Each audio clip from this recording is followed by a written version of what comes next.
7月下半，3伏夏日已至，联赛争夺也正式进入下半场白热化阶段。老牌队伍依然艰难前行，一切胜利的可能性都值得他们去放手一搏。强队质检期坐镇主场，欲再次上演以下课上的精彩戏码。银河战舰跌跌撞撞，夏天航线的终点究竟会是何方？老冤家京城再聚首，新阵对决，谁的默契能笑到最后？撞墙恢复之路固然漫长，瓶颈突破之旅也更显艰辛。双王相争必有一败，谁将领跑常规赛铁王座的争夺？追逐不止，超越常在。LPL 的最大魅力莫过于此。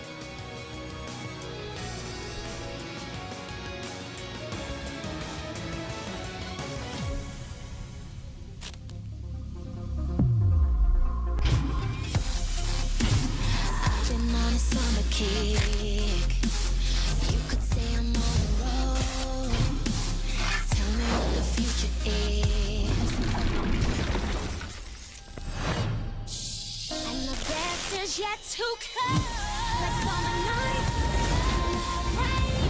I'm gonna dance, tell you my name, and I'm free. You should do this here, talk about my day. And ladies and gentlemen, we're towards the end of week 7 here, looking at 2 match days that are going to blow the LPL wide open.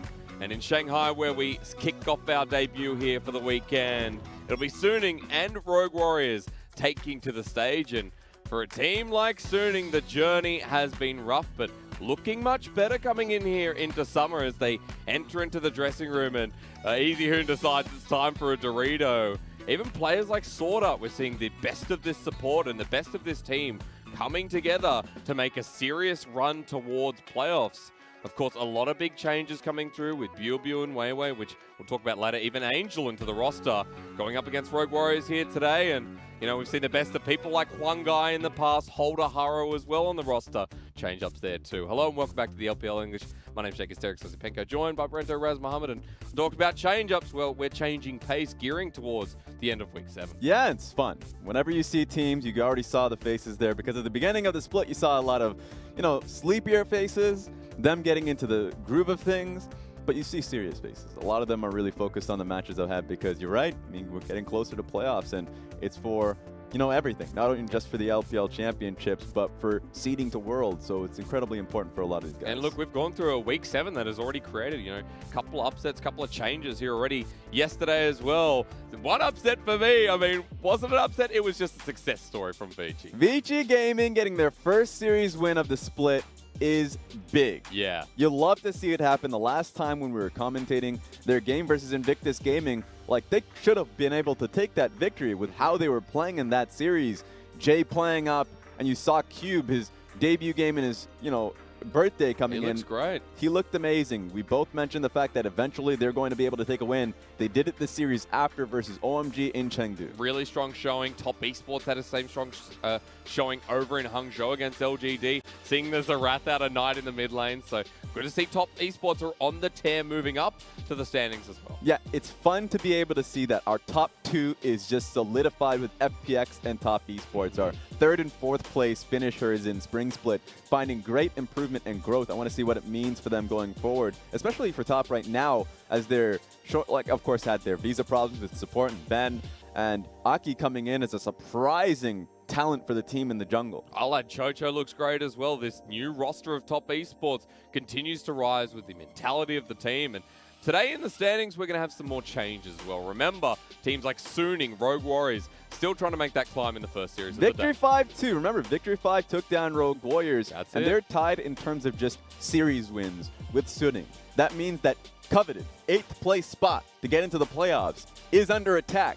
Suning needs to be able to take down Rogue Warriors, keep themselves a great amount of distance between them and the competitors for them to have peace of mind. And it makes sense that in one of our most competitive splits, then we cement the day with RNG and EDG, which is going to be a banger, a banger apparently. 2018 spring rematch here for the finals. Yeah, a lot of finals rematch. These teams, these organizations have gone head-to-head for so long now, since 2015, when RNG became an organization. They, had that wholesale rechange shift, having Uzi back into the organization. And it's been real fun to be able to see the journey of RNG, the growth, them taking over EDG in that specific head-to-head.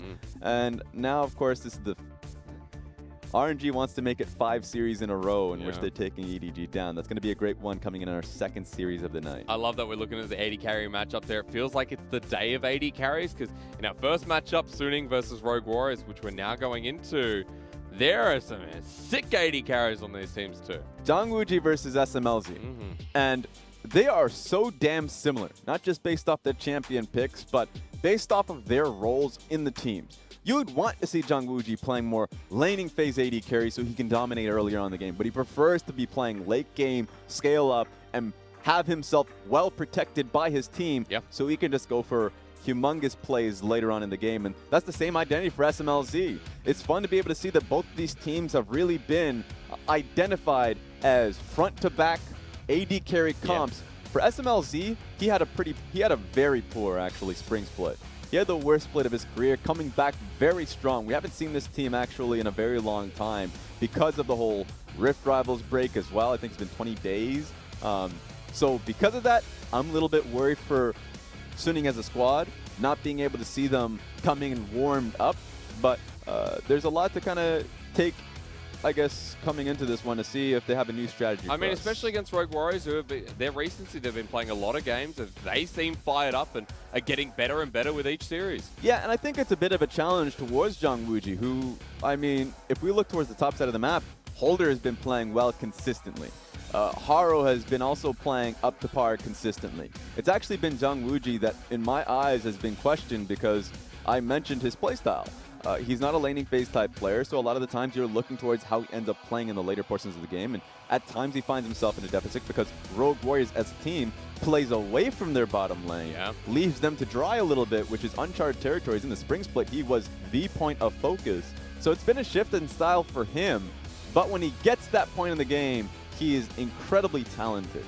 He is like one of the most talented AD carries, so that's why I would love to see both these guys get into the 20-30 minute marks unscathed. That's right. We get that late game team fight because in some of the replay there, you're looking at Smlz and SwordArt changing up roles and playing that really, what's the word for it against IG? The Pike, the Yuumi, ingenious, creative, fun. I'll call it fun. Yeah. Because being able to see that type of strategy, they knew that they had a lot to work on to be able to take down Invictus Gaming. They took the first game, went the long distance. Now, introducing them to Huanggai, we're in Shanghai for this one.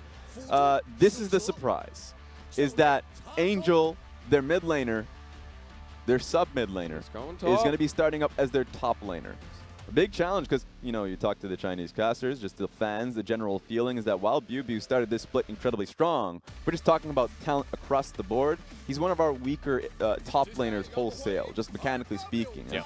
Also has a limited champion pool in what he's able to provide for the team, while actually a lot of the mid lane picks that Angel is known for, Ryze in particular, he can throw that up top lane. So that's something we should be taking note of, seeing what he can do for the team now. We saw people like Mole successful when he traded lanes on the side of EDG in spring as a point of comparison, but Rogue Warriors bringing in their full roster today. Huanggai will be starting out in the bottom lane alongside ZWuJi. Yeah, so of course you mentioned it. Huanggai and ZWuJi in the bottom side of the map. And the rest of the side of the map, of course, Haro being their jungler, you can already see him on the screen being the highlight for the team. I want to see Haro lead this squad in the early portions of the game that he was brought in for, being able to take control really early on, great amount of pressure that he's able to apply into the top side of the map primarily. And as long as he can start tag teaming with Holder a little bit more often so he has his leads and then he can transfer that into the mid portions of the game, this is just what I want to see from Rogue Warriors. Sadly, the last time we saw this team, when they went up against Victory 5, they took it off. Like, they took time off in the early game. Yeah. They opted for late game scaling compositions and then died by that sword. So early game, ride by Holder, make him your early mid-game bridge so you can get to the late game portion and allow ZWuJi to go off. Because I remember some of the pathing, the creative effort that Holder showed alongside Haro, and getting into that top lane, finding backward ganks is an interesting way to put it, but getting into lanes was always an ingenious method for someone like Haro, and I want to see that early game in again. what way? You mean coming in through lanes? Especially or? like coming through the top side, like playing red side, for example, Rek'Sai was, which Haro That's true. plays to an exceptional method. First 3 minutes of the game is always interesting to watch because whenever there's a Rek'Sai on the field, and if you're red side, being able to come to the top lane, and it's just incredibly difficult if the lane is at an even point, right? If it's just right smack dab, the wave is at the middle portion of the lane, the enemy top laner can't do anything about it. He actually has to either burn flash or a summoner, or like take that HP hit, right? So that's something that a lot of our early game junglers, in particular Haro, essentially plans for. Yep. Don't really expect him to be going Rek'Sai in this series, but certainly something that he can think about to be able to at least get top side rolling really early on. A lot of options available. I want to transition over to Suning though, because with the change in top lane, I mean, this is going to be a change in what could be style coming into this series. Angel, look, Fluidwind giving him a bit of a support, but he needs that. He's going into Holder, who I've always considered a great mechanical top laner. One thing that I'm not concerned about is Angel's confidence. Okay. I was watching him when he was in the LDL initially. He had changed his name from Angelo to Angel, and his play consistently through team fights was strong. And when he came into Suning as as the replacement for Knight, man, he had large shoes to fill. Sure. Because Knight came in as a prodigy, Angel came in, and people were really worried. Where is Knight? Is he going to come back? And what can we expect from Angel? And Angel came in as a great Aurelia player. Yeah. And then when he comes in subbing a few times for Maple, oftentimes there is a great segment of the fans out there that just want to see Angel continuing to play because, especially last split, he was the better performer between him and Maple. And he's always confident when he comes into play. He just performs, so I'm never worried about nerves when it comes to that. Well, I mean, now's his chance to show that for Suning, he's going to facilitate the top lane. He's going to put a good effort into Rogue Warriors, because 4-3 right now for Suning. This is a series that could make or break them. Let's get into game 1.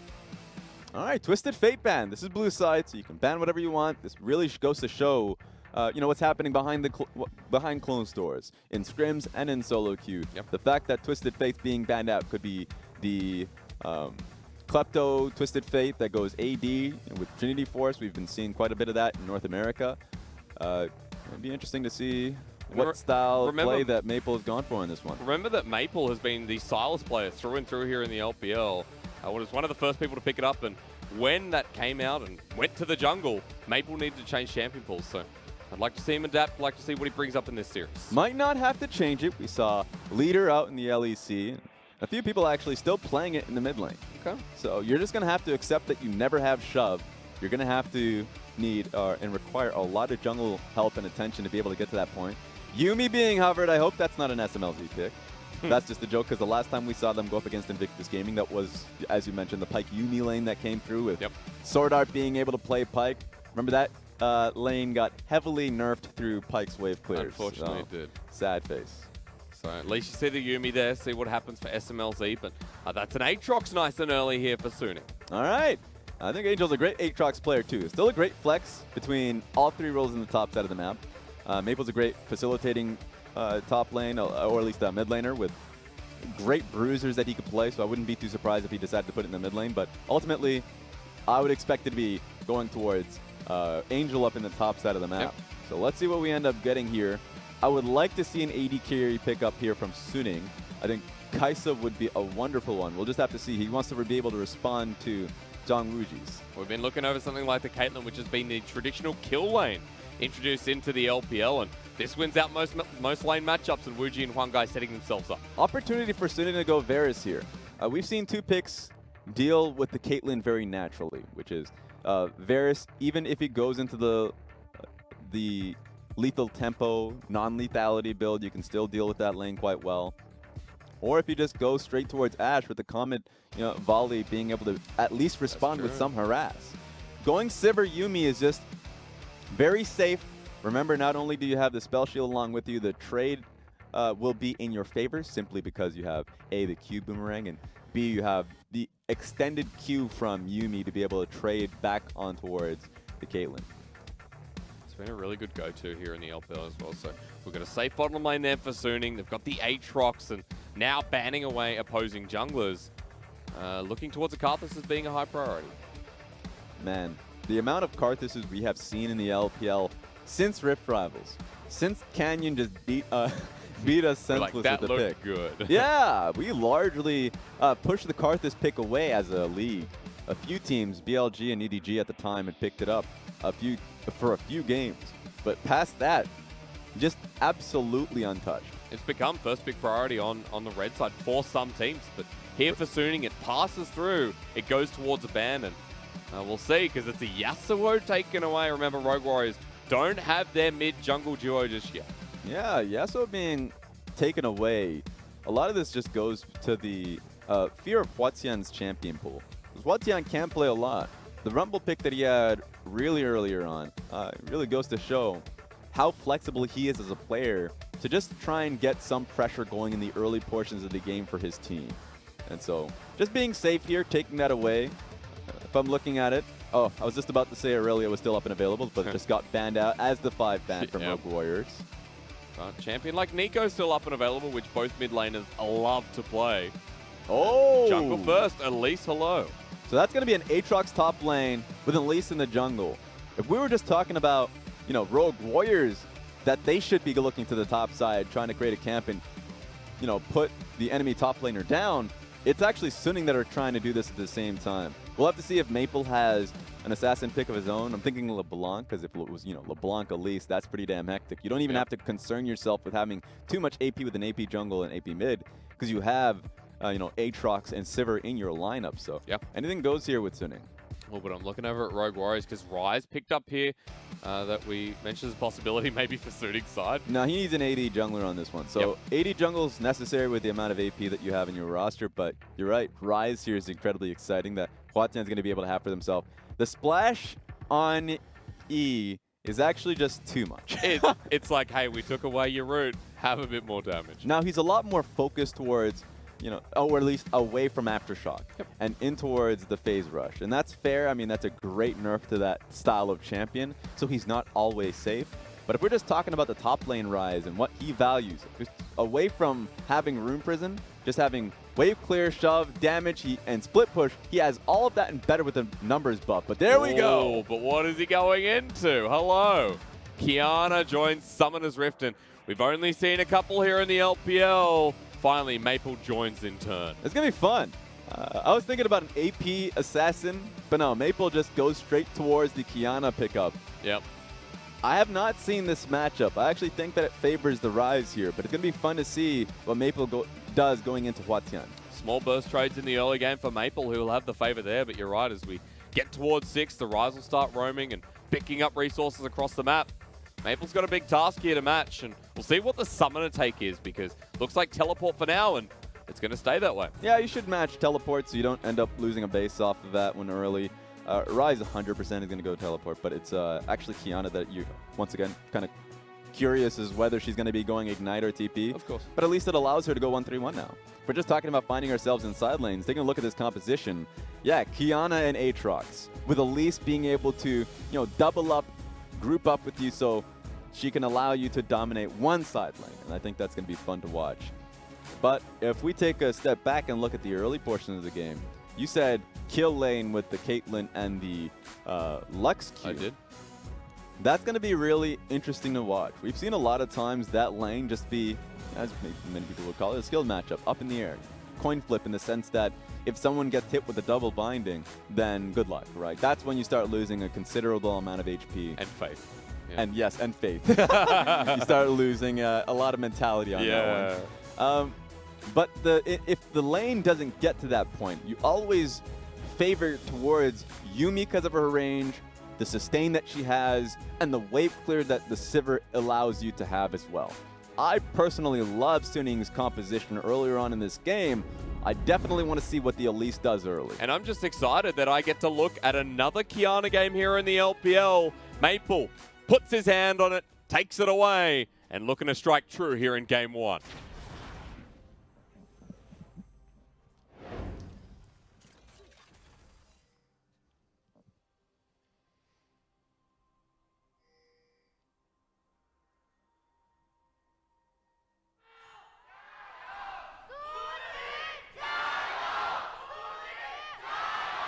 That's right. We have muted the Rogue Warriors chants, apparently. Suning just took over first. No, we only allowed the audio up when Okay. started. Oh, that was just LGD. Excuse me. Of Yep. course, we have 3 chants here at the LPL. At all times. At all times. Even when LGD's on, we even get that last chant at the end too. So, double the trouble, double the pleasure, and just brisking across here. My biggest focus is looking at the new Qiyanas as we see. It has been Electrocute as the go-to, but Inspiration as the secondary. Yeah, I want to double check to see if that's going to be a stopwatch, because that's always the question mark. How, you know, aggressively they want to be able to play it later on, but it's likely just going to be the biscuits on that one. Going to be interesting to see how the lane goes, because you would expect the shove to be in favor of HuaTian quite early on, but the interest is always in how Maple is going to be looking for all-ins whenever possible when Elise finds her way into the mid lane. So Of course.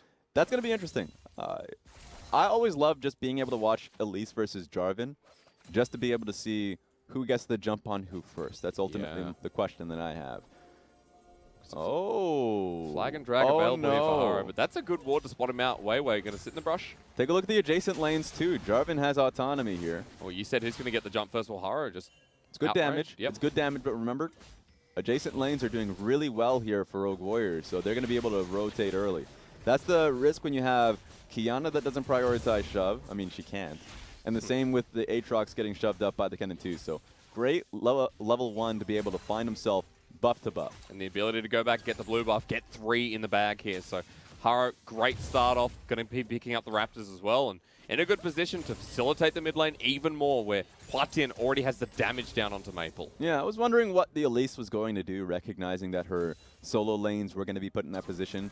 If you're an Elise, a lot of the times you just want to be able to do the single camps like you know, Wolves and Gromp, especially. It's easier for you. You can get to your breakpoint a little bit faster, or at least just like, you know, get through your jungle clear without being completely smashed in your HP bar. That's it. And it's a faster clear too, but unfortunately went blue to red to be able to at least get it as fast as possible, but Haro found him first.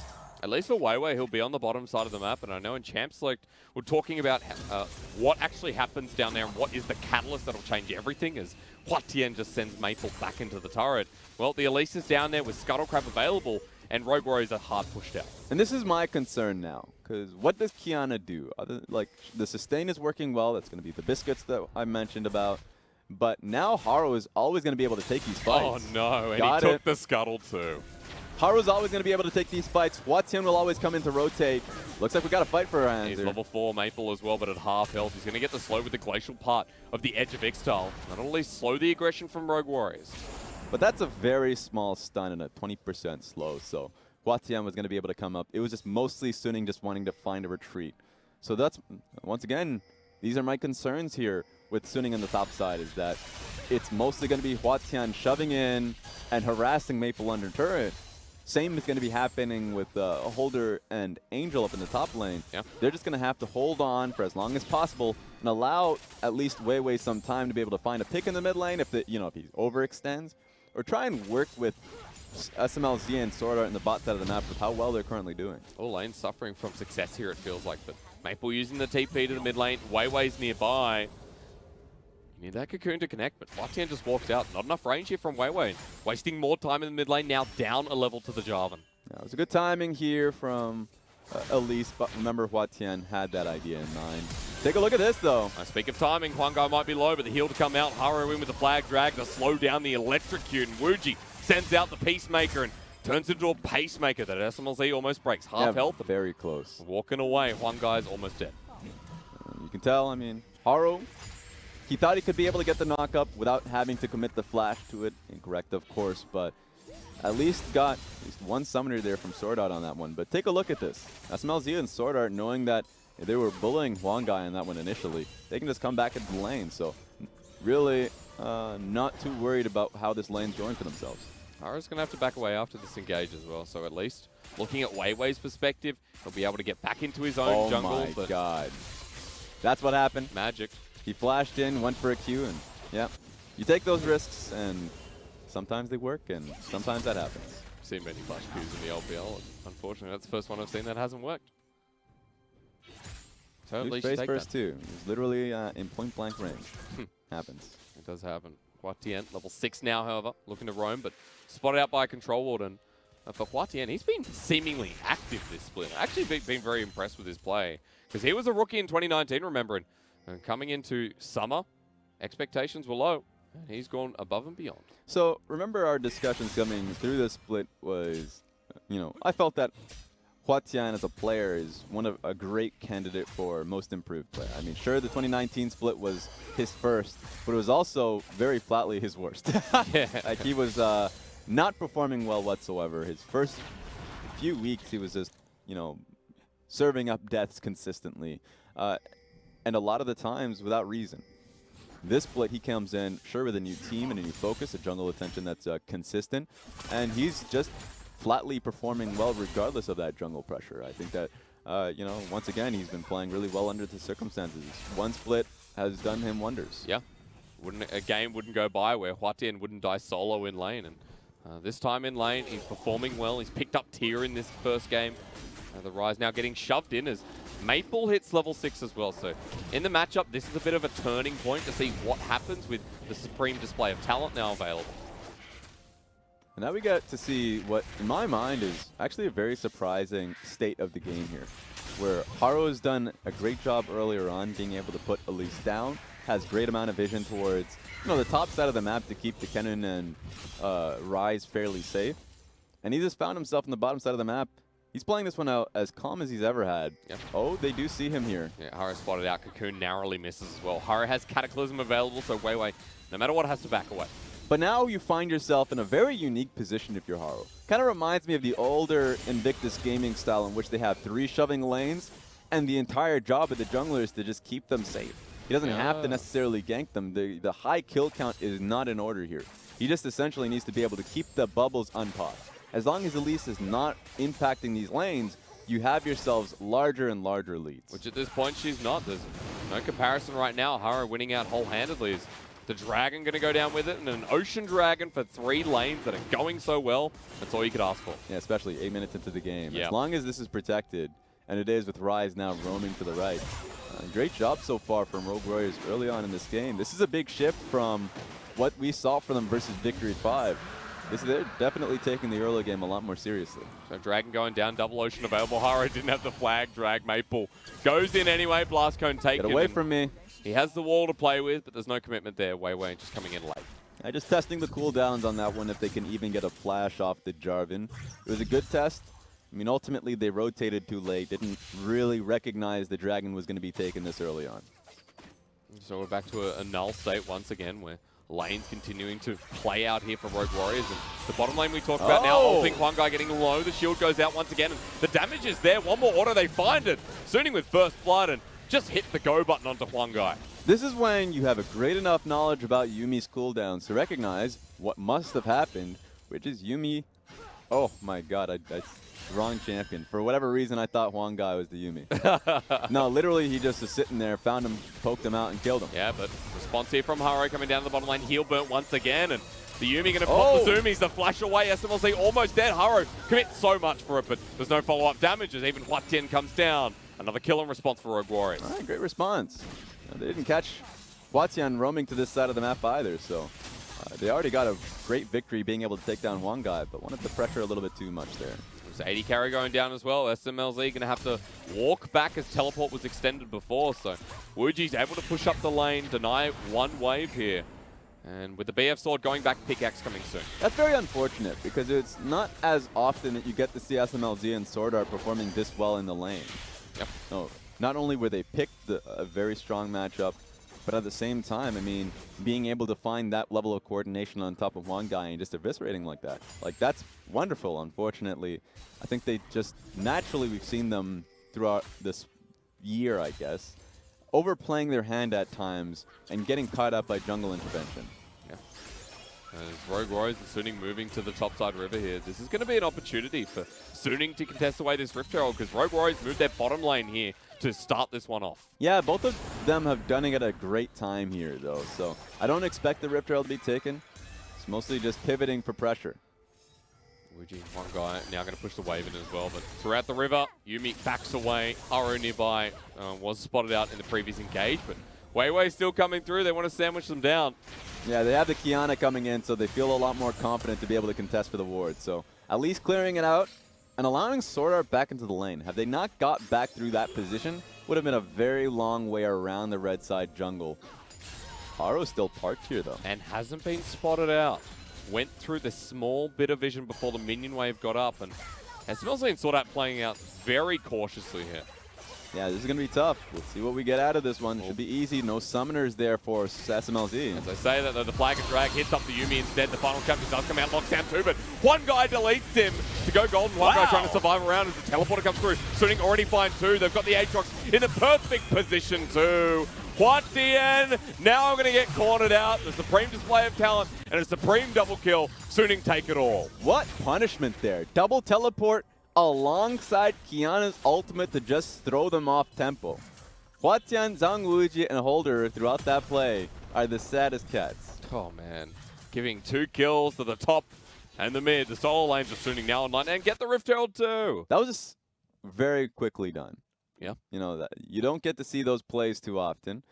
The fact that you get to see Suning essentially teleport right in at the same time, and also you got to see, Maple make his moves. Seems like we're having a moment of silence for the deaths as well of Rogue Warriors. We're playing Sound of Silence and getting them to a moment now. For Suning, as we do resolve that, looks like we are back online, ladies and gentlemen. Apologise for the inconvenience, but 2k gold lead for Suning after that. And suddenly, the lanes that were all winning out are nullified. And mid-top, they're online. Now it's a little harder for Rogue Warriors who invested so much in that one gank, and literally everything turned on a dime on that one. Now the solo laners that we were kind of hyping up to begin with, which was the Quiyana and Aatrox, and the same solo laners that were put down in the early laning phase, are accelerated. They both have 2 kills to their names. The Tiamat was picked up by Maple, and so the wave clear that was an issue beforehand, no longer the case, and Rift Trail being placed down. It's only going to get worse from here as Smlz and SwordArt going to get their own portion of gold. That all went to the Sivir too. So race for first turret now. There's 3 plates in the top side, only 1 here. Suning secure this whole-handedly. A really good recovery in this game, and it just shows that Suning, this split, the hype wasn't for nothing. Yeah, they definitely got a lot better and a lot more focused. I think that was something that we sorely needed for them, an identity for the team. Came into the year as a super team with how much talented players and experience combined amongst them. And then I think we all recognized they took a step back when it came down to the level of skill, with Long Sing moving over to RNG. That's it. But holistically, the team play got so much better, and so it's nice to be able to see that. But if we're just talking about better relatively to the last split, look, every team got better. Yeah, that's right. And so we just need to see a stronger performance from them that throws them into the playoff run, where a lot of people expected them to be, and I'll say for myself in Spring Split, a top 3 team in the league. Oh, yeah. Now we're just asking them to make it to the playoffs. With someone like Angel in the top lane for this game, this series is a potential. I want to see the best out of him facilitating that role. This game, 2-0-1 start. As we talked about, Caulfield's Warhammer Vampiric Scepter on the way to the first item and has come out of the Kennen lane looking okay. Remember, there's an electrocute Aatrox, so you hit that mid-game even harder. Yeah, I'm not concerned, once again, talking about Angel and his ability to come into this role and play it to his best, because I've always felt like he was a strong team fighter. He was always someone that wanted to give a little bit more to the team rather than, soaking as much experience like you would see from Knight, actually. So he was very opposite. He was, in my eyes, a polar opposite from Knight. Close to Yagao in the sense that he tried to do the best for the team. He was a great team fighter, not necessarily known for his laning phase. And so it really does show as a top laner. Yeah. Where he is still playing the same bruisers he did in that past meta. But good luck here to the Kennen. Oh, yeah. Can he find it? Supreme display talent from Maple finds his way out with the Edge of Extol. And Audacity already burned, but Cocoon here with the flash. HuaTian has to get out for the final chapter. He stands and fights. No, sir. Not the right move. Suning pick him up again. Cross-match pressure. That's You're not only in the bottom side of the map, Maple being able to make a play happen. Then the top side, they find the pick on towards HuaTian, who is rotating up top. So far, this has been a grand improvement from the Suning. We haven't seen them in such a long time either. Yeah. Some really quick plays from Suning as well. Quick on the trigger, rotating around Weiwei, and This Elise starting to lock on down. That's the first Cocoon I haven't Oh, seen, but no. Holder almost dies anyway. Angel just bucket loads of damage right now onto the cannon. He felt like, and he was getting real close. You know, like, if he had Electrocute, then certainly would have had the damage to kill. Yep. Just by flashing with his last, his Q3Q. Didn't go for it though, so.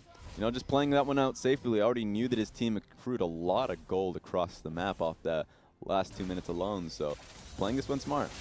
They know that they're going to get the top side, so there's safety in that as SMLZ might actually find Huanggai. Half health now, steps on a trap but shielded away. Close call, Rogue Warriors bottom lane still backing away, and just 720 gold on just the Sivir. Yeah. Overall, Suning were cashing out in the early game. And these are the same criticisms that we had to Rogue Warriors last time around, but this time around they picked for the lanes. Yeah. So HuaTian and Holder were banking off of what was the draft for the laning phase. The only ones that didn't have a winning lane, but at least had some way to get into the matchup was ZWuJi and Huanggai. Huanggai so far this game has not been playing well. Yep. He's been picked off quite consistently. Sometimes it comes down to the 2v2 synergy that happens if you swap out your support.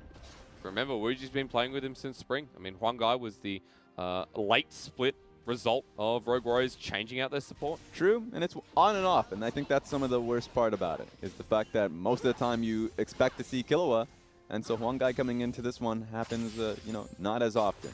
You'd expect them to be splitting time as well in scrims, so for us to come into today and see this level of performance from Huanggai in a bad matchup is expected to a certain degree. A lot of requirements in this game, at least.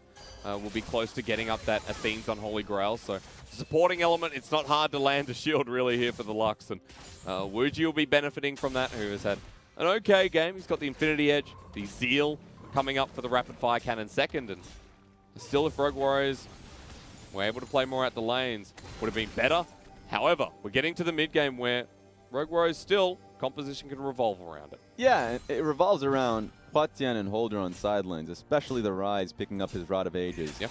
It's like 97% gold efficient on, rank 1, level 1 that is. Which is insane. It's kind of crazy, of course. So yeah, the Ryze can do a lot for you. The issue here is that, they haven't gotten any turrets on the map as of yet. And on top of that, Suning are consistently looking for plays around Weiwei and Maple. And if that's the case, how are you going to be able to spend the time to, allow HuaTian to get the waves required when you have to consistently respond to, Weiwei? So take a look at this.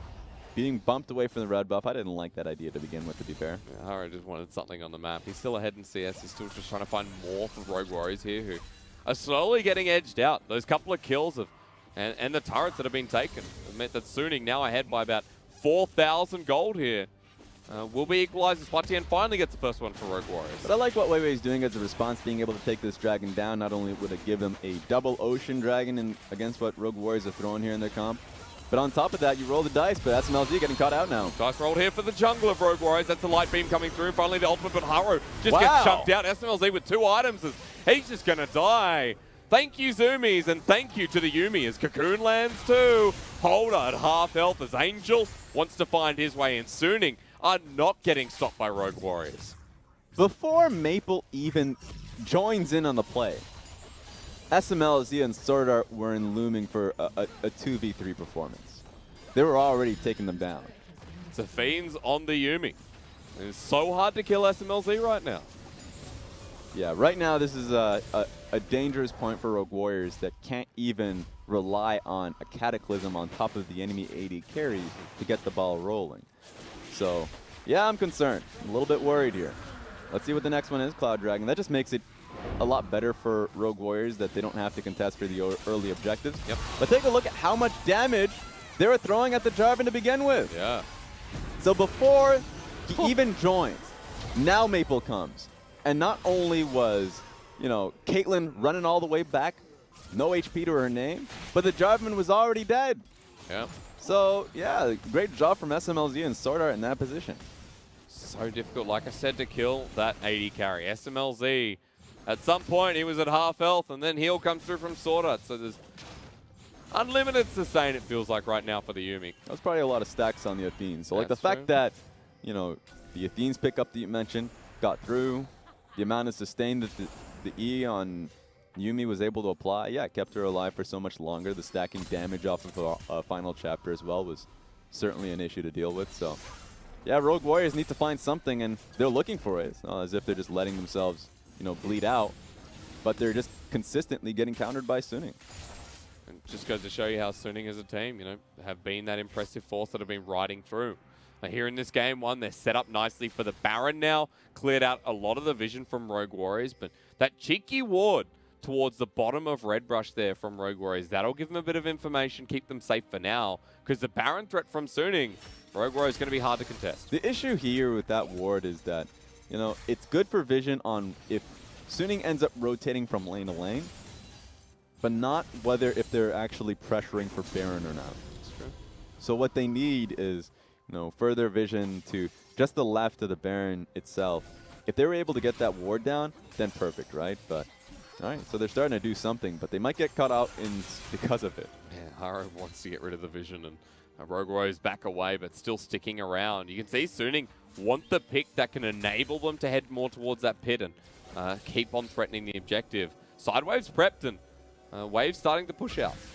All right, let's see. We're going for a pick on the Angel. Now it has the World Ender available. Flash 2. Can he take on the 1v2 as HuaTian comes on in to teleport there as response? I said Angel has the damage to follow through as HuaTian will get the shield out. Angel here, the final chapter. Smlz brought a cap with him. And Angel, you know he's going to get this or at least find something close. Smlz flashed into it. Spell shield. No! Oh, doesn't kill him. That was some delayed damage if I've ever seen it, but he survives, and Suning still pick up one. They already got the kills they want, but Angel wants more. Oh, Repel's going to come over the wall too. Haro almost dies out. Flag and drag. Disengage. Suning can't do any wrong. Smlz flashed into a turret, and they're still going for it. But the way they started that one off anyways, to come in and support Angel. Angel, who has already had the sustain with his ultimate, and of course the build that he already had for himself. Yeah. And then you have Yuumi on top of you? I'm sorry, that's just not fair. How do you deal with that? Can't do no wrong, is what I said. Angel right now, it seems to be the case. Still that Death Dance now. Black Cleaver picked up, so that fight goes quicker for the Aatrox next time. It doesn't get any better than this. What Rogue Warriors were hoping for was, you know, go for a 2v1 in the bot side of the map and have Suning try and make that fifth, you know, cross-map play. Go for a Baron. And then it gives Rogue Warriors an opportunity to finish off with the play, teleport up top side, and then look to contest for a Suning Baron where they're in a better position with Suning in the pit. But that wasn't even the response. Suning are just denying them any avenue back into the game, and it's been a smart way to play this one out. Rogue Warriors need to get even more creative. That's them in the topside brush looking for the pickers. Look, Maple just walks in blindly, finally getting something, but Maple's still alive. The stealth gets him out. Oh, that hurts. Haro even flashed thinking he could find him, but he lives. That F stands for frustration. That's what that flash is. That's what that is. Nothing Rogue Warriors can get works out. That's why you press F. In fact, ZWuJi still has flash up. Press F. What can you do? Maybe press it twice at this point. Rogue Warriors running out of options. 7,000 gold down. And that pick was good. The setup was great. But Maple getting out is a testament to this game for Suning. You have to be creative to get yourselves back into the game. Unfortunately, you can't get it. Like, seeing that flash the second time is actually in front of the Look, first time. I said he flashed to see if he's still there. But yeah, you know, it wasn't one shot, so Maple still had the way out of that one. So great reaction to be able to get brush and then essentially find himself flashing out. Oh, there's a pick here. Yeah, there's another one. Huanggai. What more can you say about that? 1 and 3 this game and just caught out in the middle. So far, what we've been seeing from Maple, if we're going to be taking anything out of this game, you know, other than Suning's dominance, is how we've been seeing Maple use, you know, brush element. Yep. The last fight too, when they teleported topside, he's been using brush element to zone the front line away and giving his back line a lot more time to go front to back. But take a look at this. There's not going to be any fights here. Has access to it again. Yeah, Suning just push them off, pick up the Baron, and at this point, dotting the I's, crossing the T's. That's all Suning have to do. They got Baron, they got 10k gold, and now look at the turrets they can take. Look, I woke up today. Yeah, I saw a little bit of the OPL. Okay. So I'm not willing to say that the game is done just yet. Sometimes miracles can happen. Yes. Actually, I also saw an NA Challenger. So that there have already been 2 games in which massive deficits have just found themselves into a miraculous win. What a combination. Let's not make this the 3rd one of the day. No, let's not. With the way Suning have been playing, I'm skeptical, but a miracle from Rogue Warriors here as they try to defend their inhibitor turret against 1 Sivir, a cat, a demon with a sword. 3 people sitting top and the Elise on her way. But you're right. It's like, I literally cannot believe it with how well Suning are currently playing. Yeah. There is no way they can completely lose out in that deficit. Good traps here from ZWuJi. Should force them away from this tower, but, you know, let's see what they end up doing here. Going up as 5. Maple sitting in the mid lane against the Ryze. There is some dive threat now with the 2 items. Not Talia, wow. What's this champion's name? Quiyana. Sometimes it's difficult, but difficult here for Rogue Warriors is to push off. 2 minutes they have to deal with this Raz. All right, here's a good enough wave. Just the cannon minion alone should take this turret down. The spell shield is going to be used for one of the traps too, so it allows them to just go straight towards the inhibitor. There are no, wards behind them either, so there's not an opportunity for Rogue Warriors to go for any teleport flanks. Yep. This is what's really tough for Rogue Warriors now, is that the only option that I see for them is that great TP flank that is being declined from them. There's no way for HuaTian or Holder to do it other than maybe, HuaTian utilizing his ultimate, the Realm Warp, to be able to send him and the Jarvan. Oh, and the Kennen in the backline. Actually, that's just great. That's even better. So if you can use that, then that's perfect, but not finding the opportunity is the issue here. I mean, Holder asking for a miracle here. Let's call it what it is. Kennen almost level 16, now down to the bottom lane where Suning are grouping up and around. Sharing experiences actually might be sharing a death. The ult comes out, Holder already at half health. Smlz going to hit him once. Force the flash, the prowling projectile finds him. Look at Smlz, there's 1 crit. Static Shiv, oh, it feels good. Yeah, that hurts. And that's a wave alongside with it. They should turn into real cold cash right now if they can take this turret down. To deny sieging against the Sivir, it's like standing next to the turret and wondering where all that damage is coming from. At least ZWuJi, the traps stopped them for a bit. 45 seconds left to Baron, and only 1 inhibitor turret exposed. See what else they can get. Yeah, but 2 things are happening. Not only they don't have to worry about the bottom lane. Sure, they're sending the most amount of members here, but Maple has been putting in work. Might end up dying here, though. Okay. They don't have the speed. But the fact that they're pressuring these lanes at the same time, 3 lanes, means that it's going to be very easy for them to be able to pick up these towers. Another inhibitor turret, there it goes. And Rogue Warriors, the miracle gets even harder. As Suning, just leave Smlz in the front line. This is how aggressive this AD carry is. He feels comfortable here, he's 4-2 and 5, and why shouldn't he be? Yeah, and even if they do get pressured off, take a look at the mini-map. Because of how long they've been stuck in their own base, they end up going back for another Dragon or a Baron later on. There is no wards for Rogue Warriors to work off of, but it might not get to that point with 3 inhibitors being taken down. Yeah, I see 2 wards on the map that could bring in this miracle comeback. Is underneath the turret, that moment slipping away. Baron will expire here for Suning, but that is a ricochet. That is 2 onto Huanggai. Yeah, he needs to get out of there. And Suning are just looking to end the game. Yeah, you need to do something. Draw the line in the sand. Oh my God, please. That'll do it. That'll do it. Rogue Warriors at half health. Yeah, you know what? Quiyana ultimate is something special. Going in for all in now. Cataclysm, the last stand. Haro will find Weiwei. Look at Maple. Jumps into the back line looking for the edge of X-Style. He doesn't have audacity, so it's a double kill going down. It's a shutdown as Angel gets resets though, and Aatrox can burst the world. Looking for Huanggai and ZWuJi, but he sees a turret. He knows what to take next. As Rogue Warriors, their last defense might come through in the end. Only 3 of them. Suning have to back away, but they took everything out of the base. Okay. As ZWuJi, okay, he'll walk away. Smlz will block it. Now he's looking to take on the world too. Let's see. He has a minion wave that he can work off here, and Yuumi alongside with him. Just style points. Of course it is for Smlz. That's the kind of player he is. As ZWuJi almost dies with Boomerang Blade, but Smlz wants this game over. Done and dusted as Suning absolutely tear apart Rogue Warriors. All right. A new Suning. You talk to the other commentators, just fans in general. People are always confused or about like what state Suning are currently in. Seems it's like a set-to-set kind of moment where you look at them and say, well, they definitely played poorly in their last series. That's fine. But you come into today and you don't know what kind of compositions they're rolling with, and we see a Quiyana. Yep. We see a little bit more scaling on the top side of the map, or at least not scaling, more so just willingness to lose the lanes gracefully. And a focus on the laning phase for Smlz and SwordArt. And they came in big. I think if we're talking MVPs, certainly give it to Maple here. Yeah, absolutely. Seeing the Quiyana was a delight, and seeing Suning, this type of Suning, was a delight in total. Yeah, this is a good Suning. Game 1, I mean, this is the hopes and dreams we had for them coming into spring, revitalized, revamped, and I don't think we've seen a cleaner game out of them. It's fun. I mean, the fact that, like, sure, a lot of people will look at this and say they went up against Rogue Warriors, but a Rogue Warriors that is still a strong team. They will challenge the best in LNG and EDG. Right. We've seen great moments from them, and I think this is we've seen great highlight plays from Holder consistently. So they have strong players. But you see what they were able to do with Angel in the top lane in his first top lane competitively, you have to say. Yep.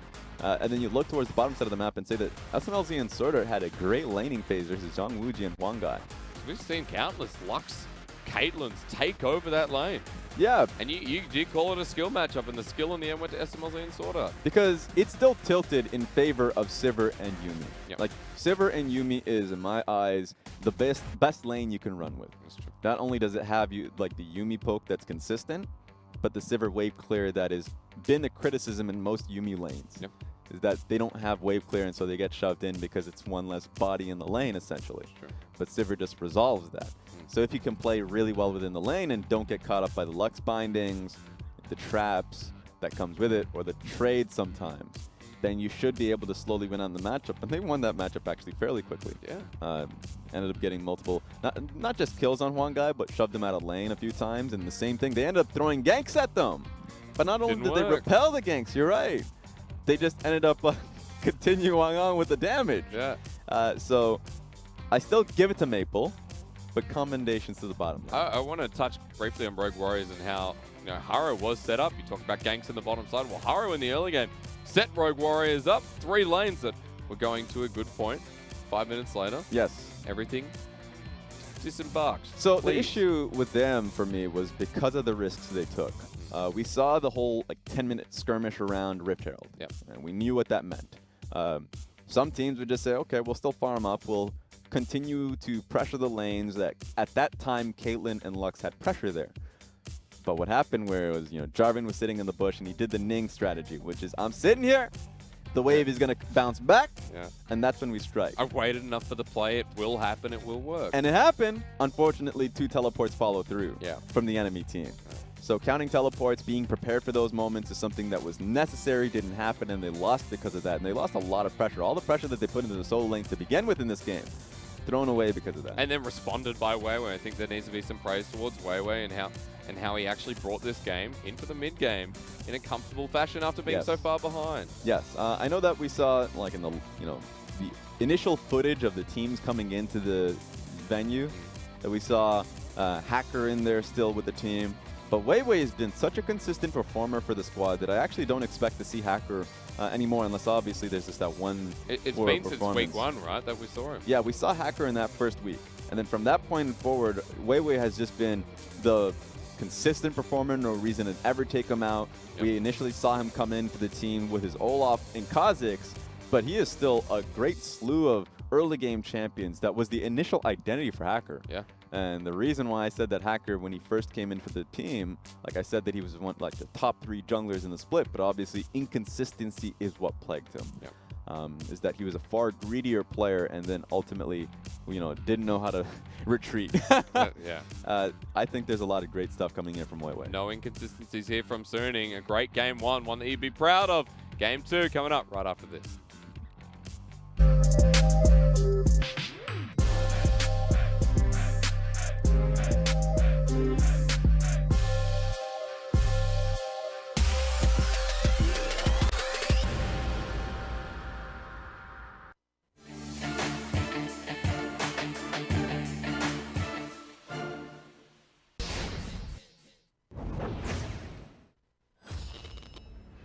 这皮太好了吧？不打他吗？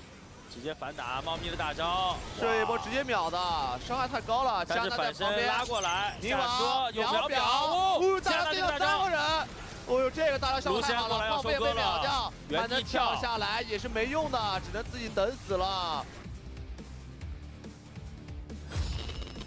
风有大问题啊！而且杰克拉夫这波也很危险，交闪现，但凯南这个位置很僵硬，电到3个人，电到4个人，全部要死啊！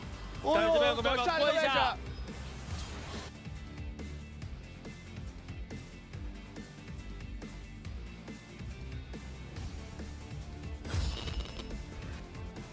就在这里，这个位置，对方没发现入 K 的位置啊。胖夫又是胖夫，哦呦，还好就在旁边，这边躺了3个人，这边就从大招炸一下，凯南看见大招效果很一般 ，S 被秒了 ，Q 补也被切掉，这一波就是入 K 这个配合泥王配合宝蓝，就是他这个中野辅，埃及的中野辅这3个英雄决定了他们这把就有翻盘点，这波还要继续的追击，一定是不能放走。 这一波肯定要包的，入 K 在区旁边继续骚扰，只要彼此的技能，惹上来了，一技能拉一下，但自己可能要死了，一技能伤害很高，宝蓝也往下位置拉开了，没人管女寝吗？中盾也上来，朱 K 也上来，啊，总算是朱 K 带走了女寝，朱 K 这把真的是，朱 K 这把看得出来很想赢啊，但是经济上面大家一目了然，人头太多了，这边人头太多了，哎，飞机，哦呦，飞机就过来要吃人啊，飞机。 哎呦，这么不讲道理！哎呦，双 W 拉开距离，哎，这在干嘛？王牌飞行员了，王牌飞行员，这还要死一个，完了！